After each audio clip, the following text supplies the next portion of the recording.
इस बार 400 पार नहीं, सीधे गंगा पार होगा। देश में जो अभी सनातन हिंदू धर्म है उसका इन्होंने मजाक उड़ाया है। राम सबसे बड़े हैं, राम बड़े रहेंगे, राम को कोई लाएगा नहीं।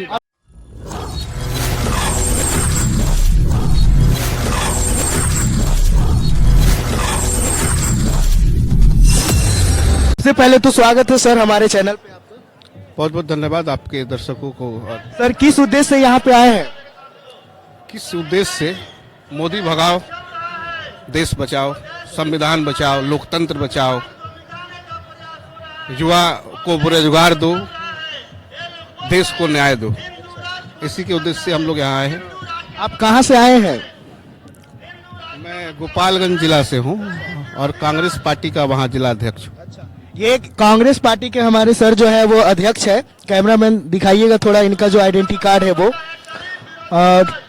और यहाँ पे कहीं ना कहीं उद्देश्य से आए हैं कि 2025 में और 24 में केंद्र में सरकार बनाना, पहले बीजेपी को हटाकर, और 25 में तेजस्वी यादव को सीएम बनाना है।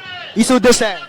देखिए 25 तो बाद की चीज है, अभी सारा महागठबंधन एक धरा पे है।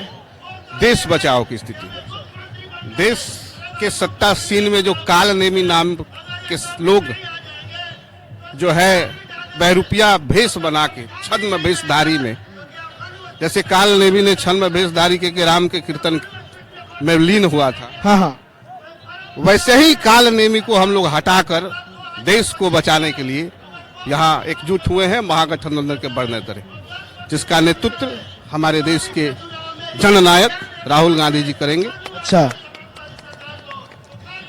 इसी उद्देश्य से हम लोग यहाँ।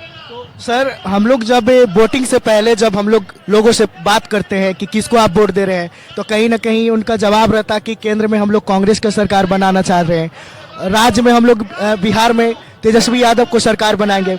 लेकिन जैसे ही परिणाम आता है तो परिणाम के बाद है जो परिणाम होता है वो कुछ और हो जाता है। ऐसा कैसे हो जाता है हमेशा?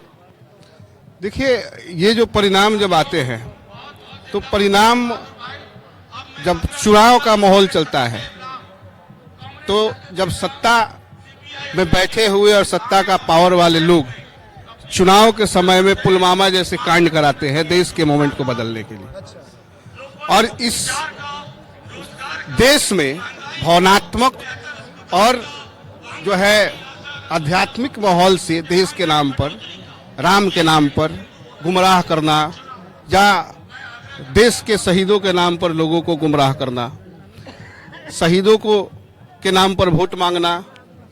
पिछले चुनाव में आपने देखा था कि मोदी जी ने खुलेआम मंच से शहीदों के नाम पे वोट मांगा। हाँ।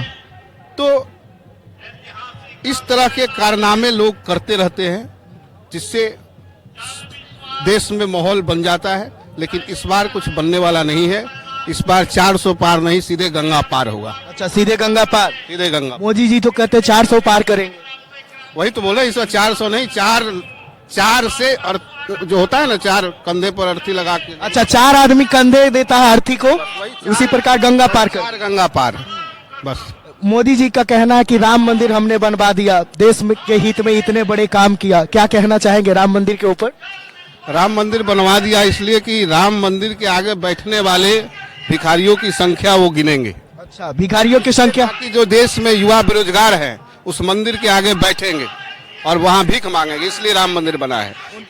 राम सुनिए, राम किसी एक व्यक्ति विशेष का नहीं है, बिल्कुल, पार्टी विशेष का नहीं। बिल्कुल, राम हर दिल में बैठता है। राम पहले भी था, राम अभी भी है और राम आगे भी रहेंगे। राम के नाम पर बस ईवीएम और देश को तोड़ने का काम हो रहा है, जो अब इस बार नहीं होगा। अच्छा, इस बार से नहीं होगा? नहीं होगा। 2024 में एकदम प्रयत्न ठान लिया कि एकदम इस बार हटा के 2024 400 नहीं, गंगा पार। 400 नहीं, गंगा पार। उनका कहना है कि राम मंदिर बनवाकर हमने रोजगार का बढ़ावा दिया। आप बोले कि जनता का आवाज था कि कैसे रोजगार मिला, बोला वहाँ पे फूल बेचेगा, मिठाई बेचने वाला रहेगा, वहाँ पे और प्रसाद वगैरह बेचने वाले रहेगा, तो इससे रोजगार लोगों को बढ़ेगा। रोजगार बढ़ेगा। अब आप कैमरामैन है, आपकी क्वालिफिकेशन क्या है? पीजी कर चुके हैं आप? पीजी कर चुके हैं जी। और कल आप जो है वहां जाके ठेला लगाए तो आप कहेंगे कि आपको रोजगार मिल गया। जी नहीं, रोजगार का डिफिनेशन इकोनॉमिक्स में हम लोग सीधा सीधा पढ़े हैं कि योग्यता के अनुसार उनको काम मिलना ये रोजगार होता है। ये रोजगार है। अब योग्यता के अनुसार हम जाके वहाँ फूल माला बेचे, वहाँ जो है ठेला लगाएं। हमें योग्यता ऑफिसर बनने का, लेकिन हम मजबूरी में फूल बेच रहे हैं, मिठाई बेच रहे हैं, तो इसको रोजगार तो हम लोग नहीं। रोजगार थोड़ी है, ये तो छलावा है देश को बरगलाने का, देश के माहौल का। जब युवा रोजगार मांगता है तो उसमें धर्म की लाठी पकड़ाई जाती है। जब देश न्याय मांगता है, किसान आज कितने दिनों से न्याय मांग रहे हैं, तो उन पर लाठियां बरसाई जा रही है। दिल्ली में गोलियां बरसाई जा रही है, कई किसान शहीद हो रहे हैं। लोग कहते हैं राम आएंगे तो अंगना सजाएंगे, और दिल्ली के जो बॉर्डर है वहां पे कील बिछाएंगे किसानों के लिए। हाँ, तो इसे लोग कितना खुश हैं। देखिए, राम आएंगे तो अंगना सजाएंगे। तो पहले तो हमें बताना होगा देश को ये कौन से राम की बात कर रहे हैं। राम तो पहले ही आ चुके हैं। राम तो यहाँ है नहीं, राम तो त्रेता में ही आ चुके हैं। हाँ। तो फिर किस राम को लाने की बात कर रहे हैं।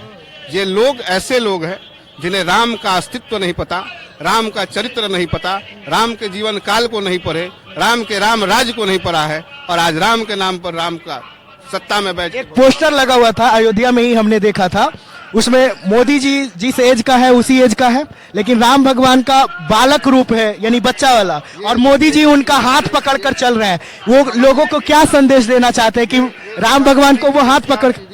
सीधा सीधी एक तौर पर देश में जो सनातन है, देश में जो अभी सनातन हिंदू धर्म है, उसका इन्होंने मजाक उड़ाया है। राम सबसे बड़े हैं, राम बड़े रहेंगे, राम को कोई लाएगा नहीं। और उनका हाथ पकड़कर हम कैसे ले जा सकते? राम को कोई लाया नहीं, राम स्वयं प्रकट हुए थे। उनको जाके बताइए भारतीय जनता पार्टी और आरएसएस को, लोगों को, कि रामचरितमानस की वो चौपाई पढ़े जिसमें लिखा है भय प्रकट कृपाला दीन दयाला कौशल्या हितकारी। तो ये उन्होंने पढ़ा और कह रहे हैं कि राम को लाए हैं, राम को लाएंगे। तो राम पर टिप्पणी करना ये हमारे देश का संस्कृति में नहीं है। नहीं, देश की संस्कृति में नहीं है और हमारी पार्टी की संस्कृति में नहीं है। राम पहले भी पूजनीय थे, आगे भी पूजनीय रहेंगे, आगे भी रहेंगे। बिहार में जो नीतीश कुमार है, जो अपना पलड़ा है, जो इधर से उधर कर रहे हैं, क्या कहना चाहेंगे इसको? फिर इस बार तेजस्वी यादव के साथ आ सकते हैं?